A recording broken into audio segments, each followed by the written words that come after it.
নমস্কার, সবাই ভালো আছেন? চলে আসলাম আজকে আবার অ্যাসেম্বলি ডিউটি। আজকে অ্যাসেম্বলি ডিউটি 11টা থেকে শুরু হবে। সবাই তৈরি, আমরা আস্তে ধীরে ভিতরে প্রবেশ করব। আমি একটু রৌদ্র ফুইয়ে নিচ্ছি। বাইরের ভিউটা দেখুন।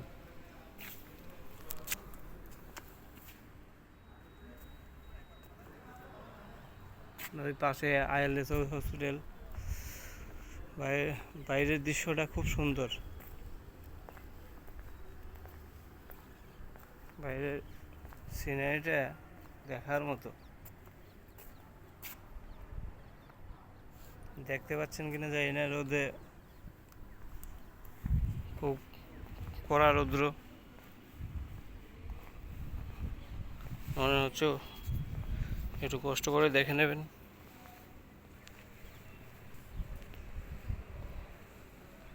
ঠিক আছে, আজকে এতটুকু পর্যন্তই। ভালো থাকবেন সবাই। এবার ভিতরে যাই।